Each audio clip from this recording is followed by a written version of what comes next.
Hi, and welcome to our lesson for today. We are going to go over percent increase and decrease. If you missed our previous two videos over percents and the application of percents, you can find those links below. If you need more practice problems on what we're doing today or the other percent videos, you can also find that link below. So let's go ahead and start with some definitions here. And the first one we're going to talk about is percent change. Percent change determines how much a percent increases or decreases when compared to the original amount.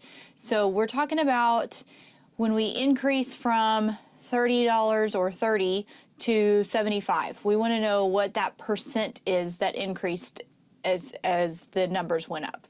So we're comparing our numbers to percentages. So we're back to that percent over 100, and we'll talk about how to do this here in just a minute. But let's go over the other definitions, and we have percent increase. Percent increase determines how much an amount has grown. Percent decrease determines how much an amount has been reduced, and those are both percentages. And so we're either going to have a decimal that we change to a percentage, or it's going to end up over 100, which will just be our percentage. Let's go ahead and put these to some practice, and I know this is moving really quick, but it really is that simple as far as getting started. So we're going to have a formula here, and our formula says that the percent change is equal to the difference of change over the original amount. That difference of change is based on whether it increases or decreases. Either way, you're going to find the difference, and then you're going to put it over the original amount. So here's what we mean. Find the percent of change from 10 to 8. So our numerator is the difference. Our denominator is the original. Well, in this case, our original is 10 because we start with 10. Our difference is when we subtract 10 minus 8, and we get 2. So now I have 2 over 10, and I need to find the percentage. So what I'm going to do is go ahead and divide, and when you divide, you get 0.2. And when we change this to a decimal, when we change the decimal to a percentage, we're going to move our decimal 2 places to the right. So our answer is 20%, and this is a decrease because I'm going from 10 to 8, which means I'm going down on the number line. Let's try one more. This one wants you to find the percent of change from 30 to 75. So this one's a little different in the fact that it's increasing. And so the only thing that's different is the fact that it's increasing. As far as solving it, we're still going to put our difference over the original. So our original in this situation is 30, and our difference is 75 minus 30, which is 45. And so we'll go ahead and solve this one. When we divide 45 by 30, I get 1.5. Now, what do you notice about this one compared to the one before it? So the one before it was 0.2, which we got 2/10 was our answer. This one is 1.5, so this one's greater than 1, this one's less than 1. So let's see what happens when we move our decimal. So we want to change it to a percent. We move our decimal 2 places to the right. So my answer is 150%. So one of our previous percent videos, we talked about how you can have a percentage over 100. And in this case, our increase is more than 100%. So let's say we were going to increase 30 100%. That means that I would add 30 to that. And 30 plus 30 is 60. 75 is still more than 60. So we increased it by more than 100%. We actually increased it by 150%. So this is our answer here, 150% increase. This one is a 20% decrease because I did not go down very much. 10 to 8, only a change of 2, which is not very much. This one was a change of 45, which is more than the original amount. So that's just kind of basics. You want to use this formula for any of your percent change, whether it's an increase or a decrease. You want to put the difference of change over the original amount, and that's going to end up giving you the percentage after you change your decimal to percent of the increase or decrease. Now we're going to move on to discounts and markups. And discounts and markups, so we're going to talk about how you figure out the amount you're going to pay after the discount is removed, or maybe the amount the company bought something for and then charged you more later. We can figure that kind of information out.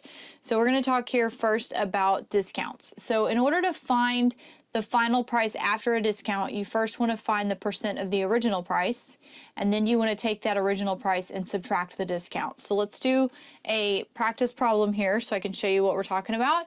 And this is going to be actually a real life situation. This is something you probably will end up doing more often than you realize.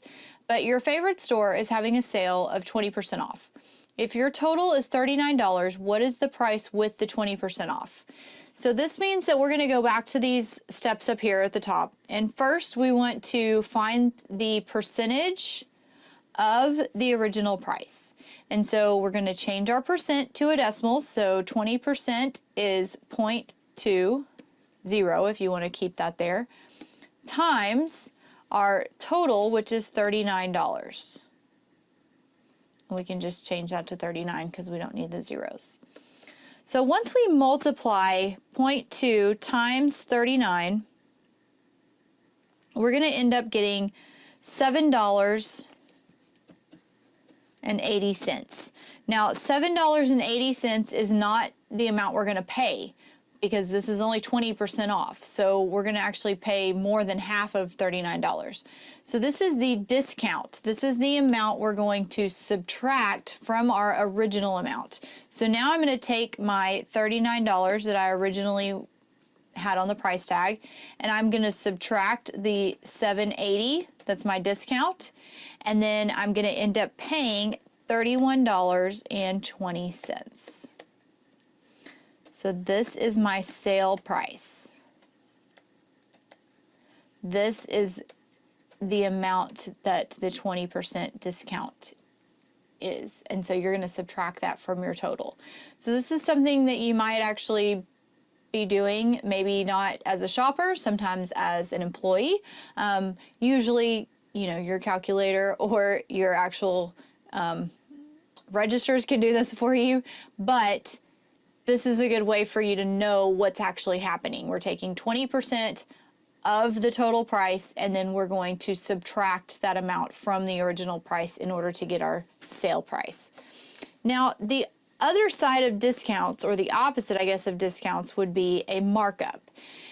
So if you go to the store and you buy something for $40, the company that sold that to you did not buy that for $40. They have to make some sort of a profit to stay in business. So they buy things at wholesale for a lot cheaper, or a little bit cheaper, and then they sell them to customers at a higher rate. So if you were to buy a package of socks, that's going to cost you $10, whereas the company actually probably bought 200 packs of socks at one time, so they paid a lot less per pack so that they could make a profit once they sold it to you.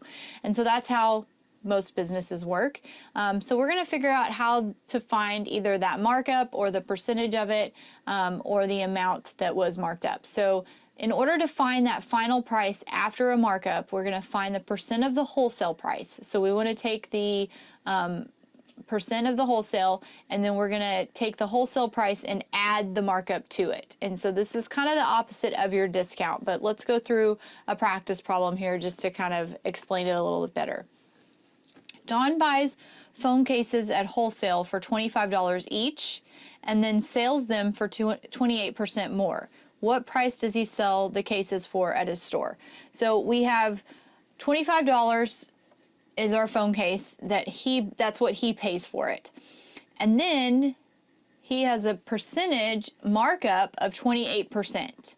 So we want to find out how much he actually sells them for. So we're going to go to step 1 up here. And the first thing we're going to do is take our percentage, change it to a decimal, and we're going to multiply that times the amount that he pays at wholesale. So once I multiply this, I end up with $7. Now, this is the amount that represents the markup. So this isn't the price that he sells them for, because that's less than what he paid. So now I'm going to take my wholesale price. Now I'm on step 2, and I'm going to add the amount of markup. So 25 plus $7 is $32. So this is the amount that he sells them for. And so you're going to pay $32 at the store to buy this item, but he paid $25 at wholesale. So he makes $7 off of each one that he sells. That $7 is used towards his salary, maybe employees, maybe to restock the shelves with items that he needs to sell later. So a lot of times the markup isn't necessarily just going into the pocket of the business owner. They have other expenses they have to cover as well. And so this just kind of shows you how to figure out what the amount you're paying is going to be based on the percent that the company marks something up.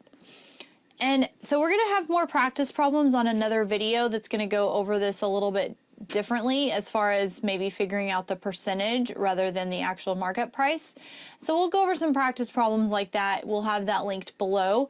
But if you liked this video, you can give us a thumbs up and subscribe to this channel so you can catch more videos going over math tutoring. And we hope this helped you out a lot, and we hope you have a great day. Thanks for joining us. Bye.